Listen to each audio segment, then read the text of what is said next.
Dando seguimento à série de entrevistas que a gente está fazendo a respeito da imigração sírio-libanesa no Centro-Oeste, mais especificamente em Anápolis, também na região, hoje, excepcionalmente, a gente está em Brasília conversando com o Dr. Brasil Helou. Ele vai contar um pouquinho dessa história, de como a família chegou até o Centro-Oeste, chegou em Anápolis, alguns vieram para Brasília. Conta um pouquinho dessa história para a gente, Dr. Brasil. Qual a origem dos seus pais? Meus pais são de Mashta al-Hamlu, Mashta Ilu, na Síria. É um distrito de uma outra cidade chamada Safita, que é de um departamento chamado, hoje Tartus, antes era Trípoli, Trípoli Sham, Trípoli da Síria. Sham é o nome da Síria. Então, isso na época antes da libertação do domínio otomano. O primeiro que saiu de lá dessa família se chamava Burhan Ebu. É o irmão mais velho do meu pai. Ele chegou aqui, eu tenho um livro ali, eu acho que no ano 12, no ano 13, por aí. Um pouquinho antes da Primeira Guerra. Isso. Por que ele veio? Talvez você já saiba, mas vou repetir só para constar. Não, tem que falar. Fica com a repetição aí desse Não, fato. de forma nenhuma. O exército turco otomano, ele recrutava nos territórios de seus domínios, principalmente os cristãos acima de 18 anos, para o seu exército. E usava como bucha de canhão. O que é isso? Primeiras fileiras. Para sair de uma trincheira para outra, ele matava uns 2 ou 3 lá e morria. Então, por isso a imigração sírio-libanesa e palestina saiu fugindo do recrutamento e vieram para as Américas, para a África. No Brasil a maior imigração foi a libanesa, na Argentina a Síria, no Pacífico a Palestina. Mas seu pai especificamente veio quando? Meu pai veio em 20. Então esse irmão dele veio em 12 e deixou lá uma família, mulher e 2 filhos. Em 1920, meu pai fez 20 anos, quando terminou a guerra, ele não teve que sair por conta dos turcos. Mas ele lutou na guerra? Não, porque ele não foi recrutado, porque ele era menor de idade. E não precisou fugir. E ele não era tão idoso para tanto. Ele veio trazendo a cunhada, a mulher do Burhan, e 2 filhos. E ele mesmo solteiro ainda? E ele solteiro, então ele chegou com 20 anos. Para onde veio? Veio onde estava o Burhan. Onde ele estava? Na construção da estrada de ferro, de Araguari para Anápolis. Aí vem um fenômeno chamado última estação. Não sei se você já sabe o que é isso. Mas repete pra gente. A última estação é a construção feita durante uns 40 anos, sem projeto. Eles vão fazendo o traçado de acordo com curvas de nível verificadas no local. Com a facilidade do relevo e tal. Com a facilidade do relevo. E quando chegava no Rio tinha que parar. Fazia o levantamento, mandava para Inglaterra, o contratante, eles faziam o projeto e mandavam a ponte. A ponte mesmo? Pronta para montar. Isso demorava 5 anos. Então a estrada não seguia. Então aquela que era a última estação ficava lá até que fizesse a ponte e atravessasse até que tivesse que parar por conta de outro rio. Todos os migrantes ou imigrantes ficavam na última estação, porque eram cidades pequenas, de 1000 habitantes, 500 habitantes. A última estação tinha um universo indefinido dali para frente, para o norte. E seu pai chegou onde? Chegou em Urutaí. Urutaí? Era a última estação. Depois... Depois... Por quê? O que tinha nas últimas? Tinha emprego? Tinha... Não, porque você faz o comércio, você importa do sul o arame farpado, o querosene, a pinga, o cimento, e compra matérias de arroz, os cereais e mandam pelo trem para trás.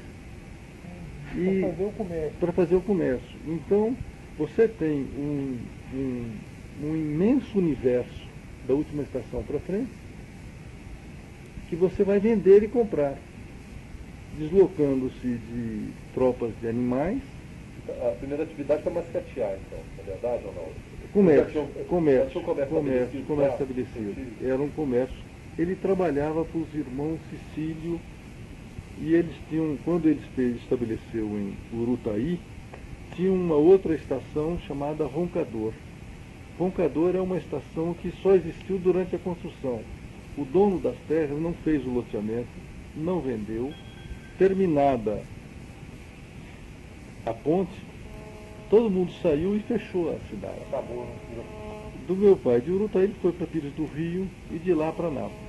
E o que motivou essa ida para Nápoles? Em Pires do Rio, por exemplo, voltando um pouco. Por quê? Porque a estrada avançou. Por que uma pessoa sai de uma cidade para outra? Para melhorar. Significa que a vida dele naquela última estação não deu certo. Mas já está procurando uma perspectiva e... Vai para outra. Quem deu certo, ficou. Certo. Quem não deu certo, vai mudando. Então as famílias que deram certo ficaram lá para trás. Catalão, Vianópolis, Leopoldo Bulhões, são essas famílias que ficaram e que deram certo naquela época. Certo. Então aqueles que mudaram não ganharam dinheiro suficiente, se arriscam uma nova mudança, vão tentar a vida como aqui. E o que aconteceu com Anápolis? Foi a última estação durante muito tempo, até que veio Brasília e a Belém-Brasília. O que aconteceu? O arroz que era transportado em casca para não sujar, para beneficiar, com asfalto, só já transportava com as máquinas lá em cima. Então a última estação de Anápolis foi se diluindo no eixo de Brasília até Belém. Então aqueles comerciantes foram para a Imperatriz, então a influência de Anápolis diminuiu em função dos novos negócios aí do norte. Então a última estação deu um pulo muito distante. Foi se diluindo ao longo desse eixo. Ou seja, o que é a última estação? É a última fronteira. O que é a última estação, por exemplo, do Jatene? O pai dele foi para Japuri, onde está lá no fim do Amazonas. Então esse é o conceito de última estação. O sujeito vai andando, no caso do Rio, não, o Rio não tem jeito dele ir para frente. Mas... Então ele foi até chegar ele foi para Pires do Rio em 27, quando foi criada a cidade. Foi para Anápolis a estação chegou em 32, 34, não sei, ele foi em 38. Qual a primeira atividade dele? Comércio, sempre nessa linha de comércio. Então essa foi esse eixo de última estação eu acho importante, porque ela é quem deu a vida, ou ela é quem deu o incentivo para esses imigrantes. Já os imigrantes que vieram depois vieram com uma outra motivação. E aí é outra história também que você tem para contar. O que eu posso falar agora? E ele trouxe o pai depois, o seu Raico? Trouxe. Todo mundo depois? Trouxe. Depois dele vieram, logo depois dele veio um irmão dele. Qual é o nome? Chamado Bárbaro. Ele veio em 22 ou 23. Ele, num desentendimento em Urutaí, ele faleceu, ele levou um tiro, morreu. Ele abalou muito meu pai. Meu pai casou em 27. Minha mãe tem outra história. Fala um pouquinho dessa origem da mãe. Ele se conheceu em que cidade? A origem dela também é síria? Ela é síria, ela é prima de segundo grau dele. Ela também era Damasco, como vocês falam? De Safita. Safita. Safita porque o pai dela estudou na escola americana, estudou e virou protestante. Meu pai, a origem dele é ortodoxo. Então a cidade, mas que era muito pequena, não cabia um protestante ali. Não tinha espaço. Então ele foi para Safita, onde nasceu minha mãe. Ela estudou enfermagem em Beirute, na escola americana, eu acho. E por alguma razão meu avô, em 25, resolveu emigrar. A minha avó materna falou, não, você só vai se você levar uma das filhas. Vai então com a Amalie, minha mãe. Qual o nome dela, pessoal? Amalie. Amalie. Escreve-se Emily. Amalie é minha esperança. Amal é esperança. Amalie é minha esperança. Minha esperança. Amalie. Então esse é o nome dela. Ela veio acompanhando o pai. chegar em São Paulo, ele comprou de alguma forma o Colégio Oriental. O Colégio Oriental é um colégio com um currículo brasileiro, mas que ensinava a língua árabe também. 10 meses depois ele morreu do coração. Ela ficou sozinha, veio a irmã dela, Ruda. Mas ela continuou à frente do negócio. Continuou à frente, veio a irmã dela, Ruda, casado com Suleiman, que era professor lá na Síria, Suleiman Safad. E veio e ficou com a escola. Em 27, 2 anos depois, ela se casou com meu pai e mudou-se para Pires do Rio. Ela não tinha... O senhor Barbarra conheceu ela em São Paulo. Isso. Ela sabia. Como meu pai viajava muito para São Paulo, Tinha contato. Né? tinha contato com a coletividade. Ele tinha muito contato. Eu vou te dar umas cópias de cartas dele dessa época. Foram traduzidas. Eu te dou cópia, você vai ver o que é um jovem de 20 anos, os assuntos que ele tinha. Uma cabeça, uma visão de 80 anos atrás. De 80 anos atrás, como era algumas coisas que são interessantes, né? Bobagens, mas que poderiam, por exemplo, ele vai Ilustra bem.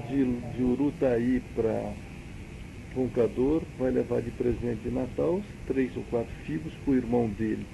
Ou seja, figo é no interior. Era bem Então, precioso, né? como é que ele traz esse figo? 3 dias de viagem de trem de São Paulo para lá, como é que ele consegue? Como é que é? Sem conservação, né? Como é que durou esse? Então, mas é uma fruta fundamental não é? É uma fruta que lembra muito... Simbólica, né? Tem um simbolismo nisso aí, né? Tanto na ação como na própria fruta. Né? Isso. E até seguindo nessa linha... Aí ele se mudou e veio casado, casou com minha mãe em São Paulo e mudou para Pires do Rio em 27. E os filhos começaram a nascer quando? A Ruda nasceu em 28, em Pires do Rio. O Farida em 30, em Pires do Rio. Ele tentou a vida em São Paulo, foi para São Paulo. A minha irmã nasceu em São Paulo, em 35. Na cidade de São Paulo mesmo? Ele na Rua Itambé, atrás da Santa Casa. Não deu certo. Voltou para Pires do Rio, em 36 nasceu Raica. Não deu certo em Pires do Rio ainda, foi para Nápoles. Em 42, então, eu nasci em Anápolis. E ele começou a melhorar o comércio dele a partir de então. Anápolis lhe deu a chance, talvez, de ter alguma... Ou fixar uma residência definitiva, né? E aí ele foi, vamos dizer, e conseguiu nesse comércio, ou seja, ele conseguiu algum pioneirismo, talvez, ali, e algum tipo de comércio que ele não conseguiu desenvolver nessas outras cidades anteriores pelas quais ele passou. E o comércio sempre foi sobre da família? Secos e molhados. Não, às vezes, não necessariamente. Ele trabalhava, ele não vinha sem capital, ele tinha que trabalhar com outras pessoas. Não sei exatamente. Eu sei chegou a fazer intermediação de cereais na época? Eu acho que no começo dele era esse, por menor que seja, se você, nessas casas você vai ver aí, Casa Brasil, né? Não, nasceu em Anápolis. Mas o volume de negócios dele era de quitanda, era muito pequeno. Não dá para ter noção, porque o volume de vendas também era pequeno. Então você só pode ter um volume maior quando você tem um vagão de trem para transportar mercadoria. Porque transportar no lombo de burro, uma tropa, o que você carrega em cada burro? Tropa imensa de 10 ou 20 burros. Quanto você põe de peso em cada um desses animais? 100 quilos, 50 quilos. 100 quilos, não sei, talvez. Então você vai transportar isso aí, você está com 30 animais desses, olha o tanto que você chama atenção. E demora também. Você vê um caminhão desses, vai levar mercadoria lá para o norte, volta trazendo, porque traz a mercadoria também que ele trocou, porque nem sempre troca em dinheiro. Então, cadê a segurança? Na ida e na volta. Não tem hoje? Não tinha antes. Tudo proporcional à sua época também. Né? Claro, no mesmo tamanho. Então, como é que falando da Davi Scaff. O pai dele veio com 12 anos, a mesma idade do meu pai, e ele já tinha, aos 20 ou 30 anos, ele era tropeiro, ele ia de Araguari para Formosa, com uma tropa de burros. Quanto tempo você morava aí? Então, não tinha, o trem chegava em Araguari, ponto. Então o resto ele tem que pegar a tropa de burros e levar na ida e na volta. E voltar. É uma verdadeira aventura, né? Então esses são os tropeiros. Então o tropeiro realmente é aquele que está abrindo frente, levando, ganha alguma coisa, mas também está levando ao progresso, está levando acesso à energia, ao alimento, ao sal, é fundamental, o gado, né? Traz o produto de lá para vender aqui, o cereal. Então essa Não, basicamente. E dando até um pulinho no tempo. Então falando até no final dos anos 40, mais ou menos, início dos anos 50, e na época da construção de Brasília. Você chegava a vir aqui, seu pai, como foi? Na época da construção, a Casa Brasil já era uma casa muito importante, bem na década de 60. Acho que meu pai parou um pouco por conta aí do meu cunhado, da família, já em 64, acho.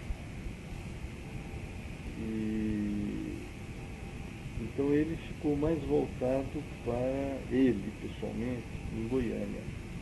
Ele desenvolveu a sua atividade comercial voltada para Goiânia. Ele tinha muito, vendia para Brasília, mas ele não se estabelecer. Não fez nada aqui, a não ser o fornecimento de mercadoria. Mas ele pessoalmente veio pouco. Eu vim pouco aqui também, porque no ano 58 eu já saí para estudar em São Paulo o científico. Eu saí, fiz o ginásio em São Francisco e fui estudar o científico em São Paulo e depois me formei em engenharia lá. Então eu só vim para cá em 66 para Goiânia e 69 para Brasília. Por que você resolveu vir para cá? Eu saí de São Paulo e vim para Goiânia. Bom, já estou voltando às origens. É que eu tinha o meu capital ser filho do Barbacão. Isso é um capital. Você se apresenta numa loja de comércio e tem crédito. Eu não tenho dinheiro, mas eu tenho crédito. Só de ser filho de já ajuda muito. Me ajudou Abre as muito. portas. Abre as portas. Como você diz hoje, filho do jovem, Abre. você tem o capital, mas sem o capital você trabalha. Então essa foi a razão que eu vim. Lá eu era uma areia, como outro qualquer, mas em São Paulo não tinha muita chance. Então essa é a razão pela qual eu vim. E Goiânia tinha já aquelas firmas já estabelecidas ali, pouco espaço de abertura, não tinha tanto serviço. E 69, 70. Sempre pensando no lado profissional, de exercer engenharia. Sempre. Então aí eu achei que Brasília estava tendo muita obra. Então eu vim em 69, 70, eu comecei a trabalhar. Então essa foi a razão pela qual eu vim. E essa do trabalho. E é a razão pela qual todo mundo muda. Certo? Basicamente. O lar nosso é onde tem o nosso trabalho. Esse é o lar. A nossa pátria. Então o pessoal veio atrás de trabalho. Veio atrás de outra coisa. Você achava Brasília bonito? Não, todo mundo veio atrás de trabalho. Se você tem trabalho, esse é o seu lar. Assim é a nossa imigração, a migração dos meus pais, dos nossos pais, quero dizer, foi a minha migração. Ele está aqui em Brasília, o Jorge está aqui em Brasília, porque Trabalho também.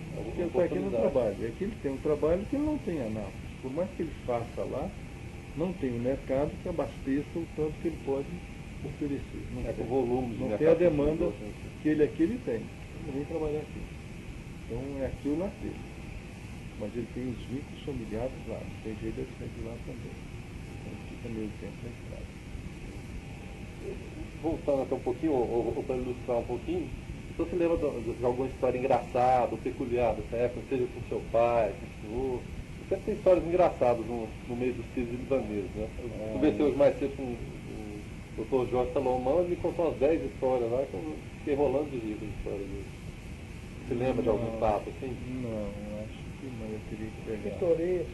Eu tenho que pegar o Jorge Salomão e conversar com ele, né? Vai que eu Vou tô estava pegar o Zé Miguel, esse tem muita história, porque, na verdade, veja bem, eu saí de Anápolis. Vale ressaltar que o professor Abraham era uma pessoa, era tipo a reserva moral da cidade, né? Ele construiu um nome em Anápolis, né? Então ele era referência.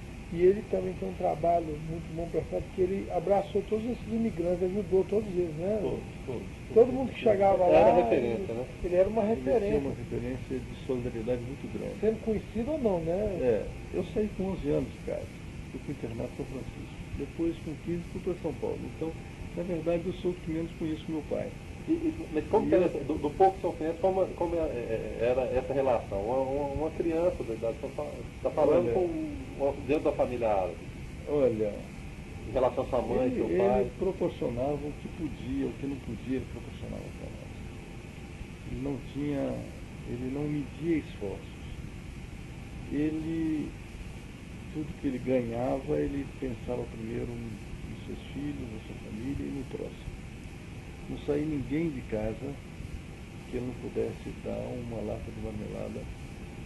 Chegasse lá, não saía com uma lata de marmelada no armazém. Não tinha ninguém que não chegasse, não, precisando ou não. Ou seja, então ele estava sempre pronto a ser solidário, a ajudar as pessoas. Mesmo que fosse uma forma simbólica, mas... E até as famílias que estão lá muito, já bem em Anápolis, quando chegaram, né, ele ajudou muito. No que ele pôde, ele ajudou. E sua mãe em casa? Qual que era o papel dela? Alguma que ela sempre participava do dia a dia do grande, negócio. uma grande comandante. Mas da casa ou participava do negócio também? Não, ela sempre foi da casa, mas ela é uma mulher por mais que meu pai sempre tinha esse caráter humanitário, ele tinha uma boa organização, você vai ver agora que eu te mostrar, a organização dele é fantástica. Ele com 20 anos chegou aqui, as cartas, eu tenho essas cartas, que eu achei um livro, outros se perderam em incêndios, teve acidentes que teve na vida aí, mas eu achei um livro de cartas, que ele escreveu de 21, 22.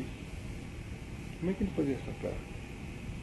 É um livro, capa dura, 2 folhas numeradas, 1, 2, 2, assim. A primeira página era destacada, a segunda recebia o carbono.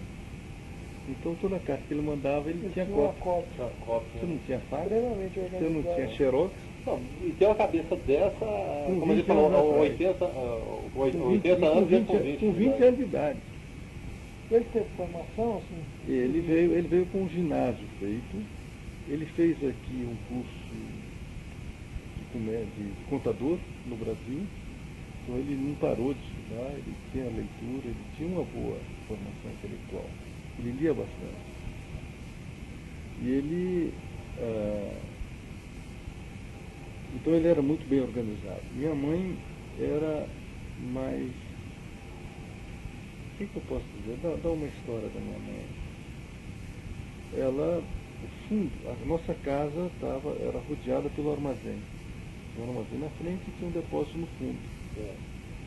Então um dia ela viu um funcionário, não sei se se lembra de lata de querosene, você lembra disso? Lata de 18 litros. E um funcionário saindo com 2 latas de querosene, cada uma no dedo mindinho. Aí ela falou para o meu pai, olha, aquele lá está querendo mostrar que a lata está vazia, mas ela está cheia, dá uma olhada. Porque senão ele não pegaria pelo dedo mindinho, mesmo que estivesse vazia. Ele pega normalmente, ela está vazia, pega. Não precisa de pegar tudo aqui. Para que vai pegar com o dedo mindinho? Para mostrar que está leve? Né? Então, astuta, percebeu. Tá? Então ela não vai lá ver, estava realmente querendo levar. Então ela, por mais que ela trabalhasse ali na cozinha, da cozinha ela via alguma coisa. E ela estava sempre atenta, sempre sagaz. Aquela foto para mim é que mais me marcou. Ele estava sempre cuidando, habituando o colarinho dele para tirar foto, arrumando ali para tirar a segunda foto. Então ela sempre cuidou dele e sempre tiveram muito carinho a vida inteira. Ele morreu com 79 anos. Ela viveu mais 24 anos. Ele faleceu em que ano? 79, ele é de 1900. 1900. E minha mãe, E ela 90, 93. ela tinha 2 anos menos, ela morreu em 2000, Não, 2003. 2003. Ela morreu com 102, 103 anos. Mas ela estava sempre lamentando que ela teve, por mais que ela tenha sofrido muito nesse tempo de pobreza, no tempo bom, eles continuaram muito solidários um com o outro.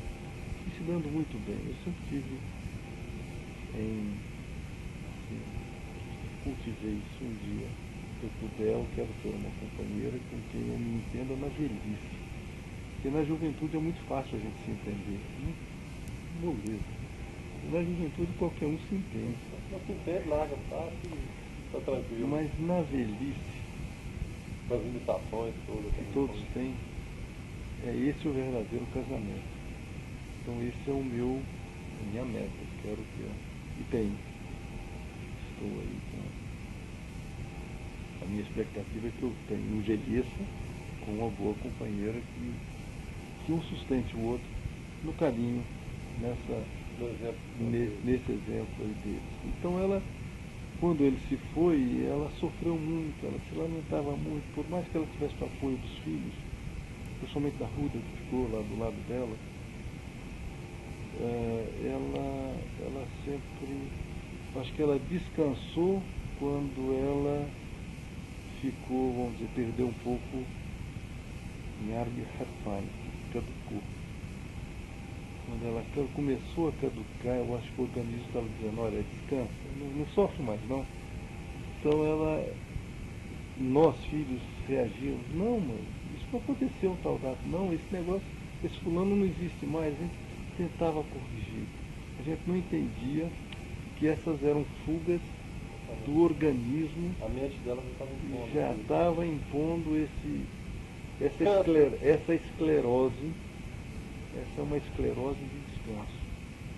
A gente não entendeu isso. Isso é a esclerose do bem, né? É.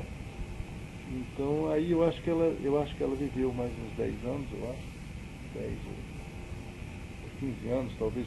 A esclerose não vem de uma vez, ela vem aos poucos. Ela fala uma palavra fora de contexto, na outra ela já está falando bem, e vai aumentando, né? Vai avançando a esclerose. Mas quando estava sofrendo muito, essa esclerose vai sendo necessária. É o caso dela, eu acho. Então, tenho, claro, muita saudade deles. Embora eu tivesse voltado para a minha profissão, se eu tivesse ficado com eles, talvez no comércio, eu tivesse usufruído da presença dele, né? Essa é talvez o que eu pudesse lamentar mais. Então o senhor saiu muito cedo, então, Saí cedo do convívio deles. Ia, quando era em Anápolis, ia todo sábado para a casa dele. O internato era onde?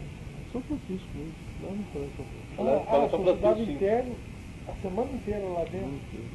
Quem que era? Frei André? Isso. André Porque Quim, né? naquela época, eu comecei, tinha 11 anos, pegava a bicicleta, ia na casa do meu pai, lá na 15 de dezembro. Era uma aventura também, né? Descia a Goiás e pegava lá esses 2 quilômetros, com chuva, sem chuva, bicicleta, com os livros atrás, tinha que acordar mais cedo. Era muito longe na época. Era difícil, né? Os obstáculos naturais, né? Claro, não era asfalto, era tudo de terra, trilha e tal, não era um caminho muito folgado. De morar ali do lado da escola, acordar ali do lado, sem tomar chuva, tudo coberto, maravilha. Quando tal hora eu já estou na escola, os outros tinham que chegar de casa para lá, eu já estava lá tomando café. E eu estava querendo olhar para trás, eu estava afim de olhar para frente. Eu, naquela idade, era absolutamente egoísta. Eu estava olhando o meu interesse. E o meu interesse era ter o conforto para estudar. E eu tinha esse conforto. Tinha hora de estudar, hora de brincar. Meu irmão é mais velho que eu, 6, 7 anos. Então, eu com 12, ele já era. 18 anos eu estava fora. Não tinha contato lá. Então, o meu conforto estava no internato. Foi eu que pedi para ir. No primeiro semestre eu fiquei externo. No segundo, eu o convenci a gastar mais dinheiro comigo e botar lá e ele fez isso. Depois eu pedi para estudar em São Paulo. Também me atendeu. Ok? Bom? Vamos falar um pouquinho. Vamos falar. Justiça, E não era o questionário, oficial de não? justiça chega hoje, lá em Damasco, num bairro, vai procurar quem é o Murtar. Esse Murtar acompanha o oficial de justiça para entregar uma intimação, porque ele é uma testemunha idônea. Então hoje ainda existe essa figura do Murtar. Antes talvez tivesse uma importância maior. Então meu avô foi Murtar durante algum período.